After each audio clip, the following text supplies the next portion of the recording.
Welcome back, microcomputing maniacs. It's the 2020s, and as it turns out, it's a pretty great time to use a TI-99. And today, I think it's a pretty good time to recognize a TI-99 legend by the name of Munch Man. The little green guy who managed to make himself an unofficial mascot of sorts for TI-99 gaming in the early 80s. When Munch Man showed up on the scene in 1982, there were a few other candidates. We had TI Invaders, we had the Wumpus, and we had the Starship Parsec.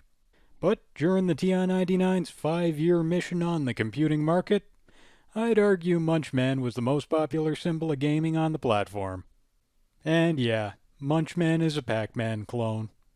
But that alone does a pretty good job of explaining why the game did so well. Because Pac-Man was pretty damn popular in the early 80s. And so were many of its clones like Munch Man, that borrowed the gameplay minus the branding. Pac-Man clones were so popular, Munch Man didn't just have competition from other clones, it had competition from other clones called Munch Man. There was Grandstand Munch Man and Mini Munch Man. There were VIC-20 Munch Man and Munch Man 64. There were 2 separate Spectrum Munch Man games, for some reason. And on top of all of that, there was Munch Man for the TI-99. But common as these clones might be, there is a whole lot to like about this kind of maze game, and a whole lot to like about the Pac-Man style character too. So I figure it's only natural that 99ers like me fell in love with our own Munch Man, as the #1 Pac-Man imposter on the TI-99. The game was developed by Jim Dramus, otherwise a legend on the TI-99 scene for having created Parsec. But add Munch Man to that contribution, and you've got Jim Dramus pretty much inventing arcade action gaming on the TI-99. Parsec, for its part, gets a lot of love for being an in-house, ground-up design unique to the TI-99. But Munch Man got a lot of love in its time, really just for being exactly what people wanted. A fast, fun maze game along the lines of Pac-Man, but with enough changes to the Pac-Man formula to give it its own identity. The game made its debut at Winter CES January '82, just a few months after the debut of the 99 foray itself. So, at the right time in history to get the attention of a lot of new 99ers. But this Munch Man game shown off at Winter CES wasn't the Munch Man most of us ended up playing later on. Here, Munch Man's still eating dots instead of laying down chains.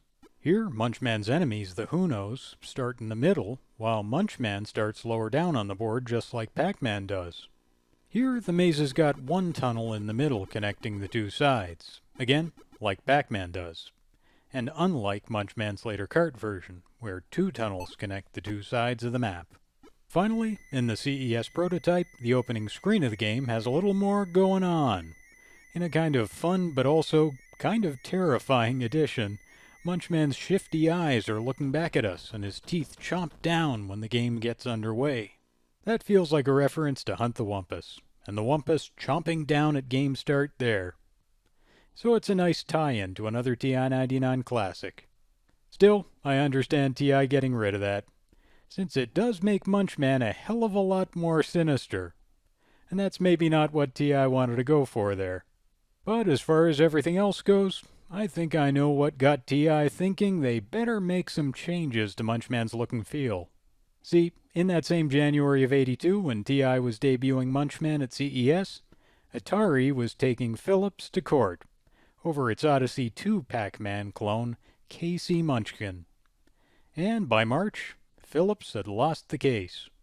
So by the time Munch Man was ready for distribution, this sort of Pac-Man clone was looking like a really bad idea, at least from a legal standpoint.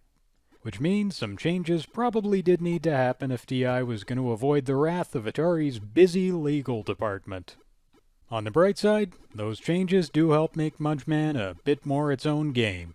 So I'm glad we got those little tweaks, in addition to the changes to the Pac-Man formula Jim Dramus had already made in the game's first build. Probably the first difference between Pac-Man and Munch Man that anyone will notice is that you play on a black background in Pac-Man, while in both versions of Munch Man, you play on a white background. Another smaller change is that, in Pac-Man, You start in the lower part of the maze, and the ghosts start in the middle, where in Munch Man's cart version, the monsters start in the outside, and Munch Man himself starts in the middle. Once the game gets going in Pac-Man, you eat pellets to clear the maze. But in Munch Man's case, you lay down chains until you've covered the entire maze in those. Which doesn't really change anything gameplay-wise, but it does give the game a pretty different look. So a sneaky, clever way to avoid the kind of unwanted legal attention that went K.C. Munchkin's way when it copied Pac-Man's look and feel a little too closely. In January '82 at CES, Munch Man was still a pretty flagrant Pac-Man clone. But that'd change at least a little bit. And already at CES, 99er magazine was reporting they'd heard TI had discovered a way to significantly improve the game prior to burning it to cartridge. And in their words, if TI Invaders is any indication of what the Texas Instruments programmers are capable of, we all have something special to look forward to in the soon-to-be-released Munch Man game. Yeah, the cartridge release of Munch Man was something to look forward to, or I wouldn't be talking about it today. And evidently, TI knew they had a hit on their hands, because they made it a feature of a get-one-free deal not long after CES in that spring. The monster, otherwise known to his friends as Munch Man, is one of the most fun and exciting games Texas Instruments has ever had, and now he can be yours at no cost whatsoever during our Texas Instruments home computer free software offer. No idea how many people took them up on that offer, but in the long run, just about every 99er ended up with a Munch Man cart. TI cranked them out like crazy, and 99ers happily bought them up. But the flip side of that success was, TI produced Munch Man in such large numbers that the rumor was they ended up having to dump huge numbers of the carts when the system was finally discontinued. Texas Instruments plans to bury thousands of overproduced cartridges such as TI Invaders and Munch Man, goes the story in a number of 1984 newsletters. Like the legendary E.T. cart landfill leftovers of Atari 2600 fame. The difference between E.T. and Munch Man being, whether or not TI overproduced it, Munch Man really was one of the best games on the system, and it showed up as the system was on the rise, not when it was on the way out.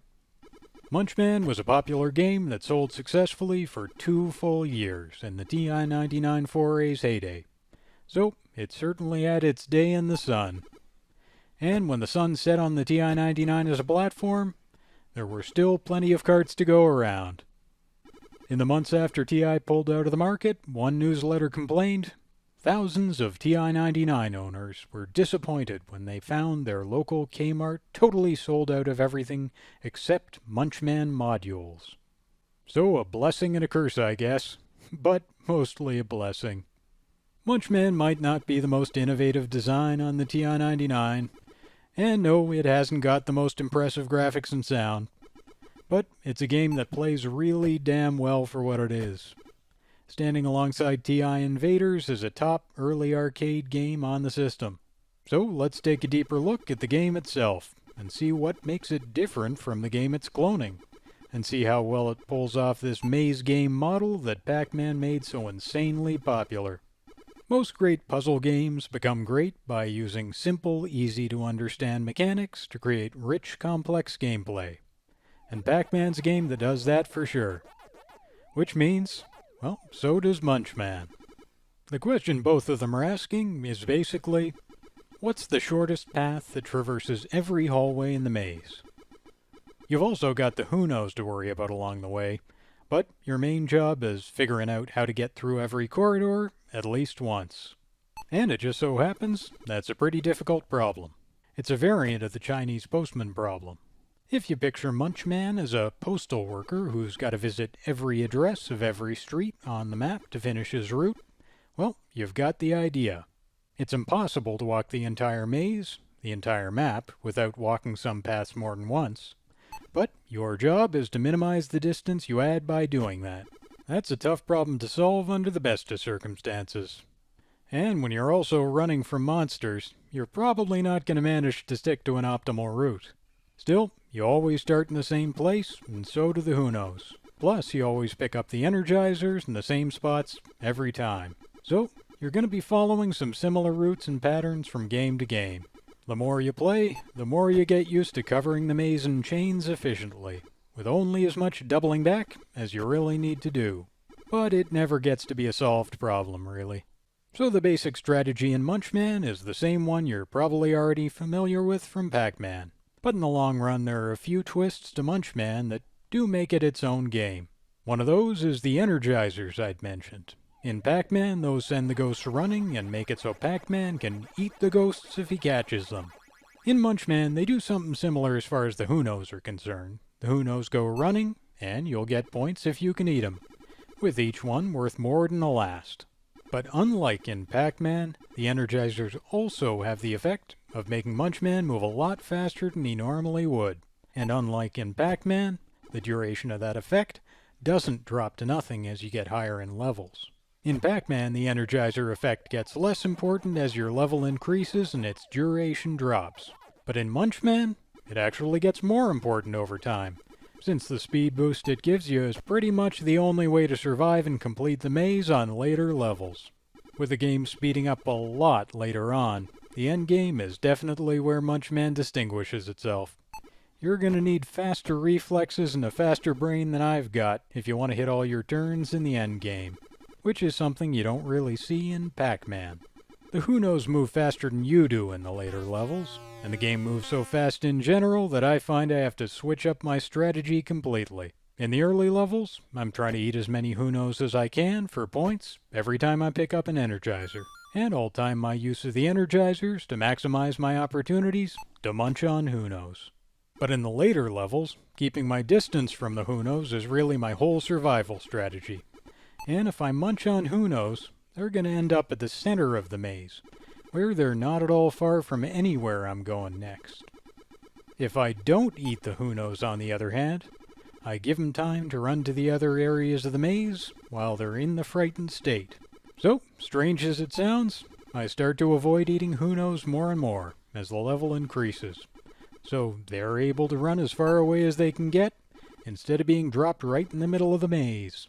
Another bit of strategy is deciding how you're going to control the game, and for me, that's got to be keyboard. It was the pain sticks, which is to say the TI wired remote controllers back in the day for me, but these days I know better. Hitting the cardinal directions exactly when you mean to is kind of the priority here.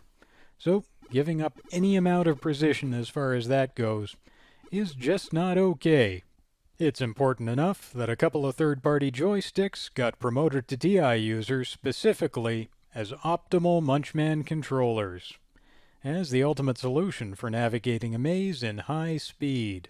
TexComp advertised the Pro Stick 2 as the only joystick that can control the Munch Man, and the Epix 500XJ claimed that it would triple your Munch Man high score. The response to that from one reviewer being, while it did not triple my Munch Man high score, the little munch person never misses a turn.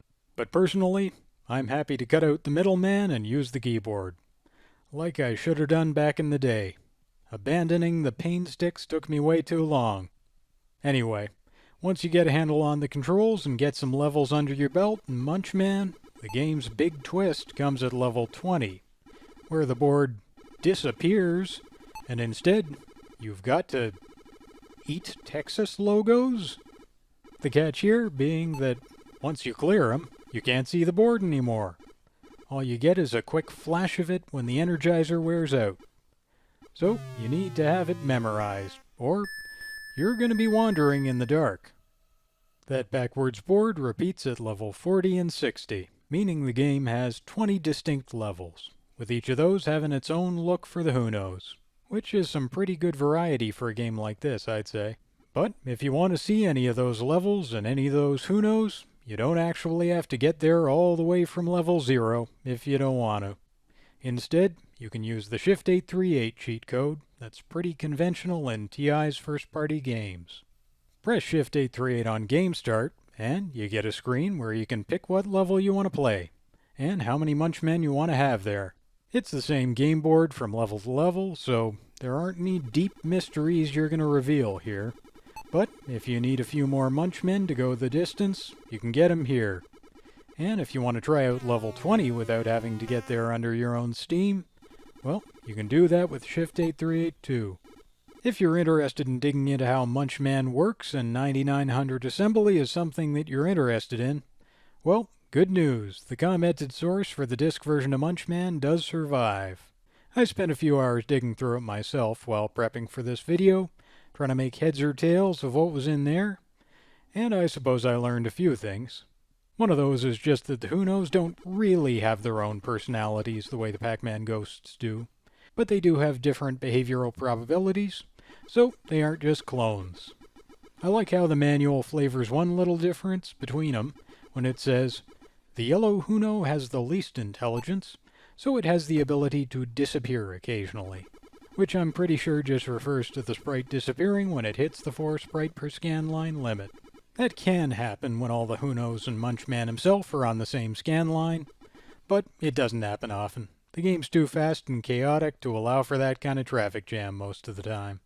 So having the commented source for the original Munch Man disc version is pretty cool. But we've also got a fair bit of backstory from the guy who wrote that source, Jim Dramus. In early '83, he did a pretty extensive interview about his TI game programming work for 99er magazine. So we know what he had to say about Munch Man from a making-of standpoint. He was asked what motivated him to make Munch Man, and he said, "I wanted to take advantage of our machine's color graphics and sprites. A maze-type game seemed to offer interesting possibilities. The logic in Munch Man is similar to Car Wars. I took the main Car Wars routine and converted it from GPL to 9900 code. That took about a month. So Munch Man owes a lot to Pac-Man, but it owes something to Car Wars too. Dramus wrote Car Wars in GPL, as he says, which is to say the proprietary 8-bit low-level interpreted language unique to the TI-99. Then he adapted parts of that to 9900 assembly." In that interview, Dramus mentions his Munch Man high score at the time is around 122,000. So there's your target. Score 122,000 points in Munch Man, and you can call yourself better at the game than the guy who created it. And if you haven't played Munch Man or haven't played it much lately, well, I think it deserves your attention. It might not push the boundaries of what the machine can do, but it's got character and it's got the challenge you look for in a Pac-Man clone. If you find Munch Man's white background is kind of unappealing and you wish it were a little more like Pac-Man in that department, well, you can do what I did. I took advantage of the F-18A VDP's ability to modify its palette, and I swapped white and gray for black. So now the disc version especially looks very, very much like Pac-Man indeed. And even the kart version isn't too far off. But more to the point, it's just easier on the eyes that way. So, thanks to Matt Splett for adding a feature to his Force Command software that makes these palette changes easy on real iron. It might be heresy, but I think Munch Man is better off in Pac-Man colors. So, what's your own Munch Man high score? I'm curious, tell me in the comments. Have you beaten Jim Dramus himself and that 122,000 he got back in the day? Thanks for watching as always, folks. See you next time, and keep on munchin', you monsters.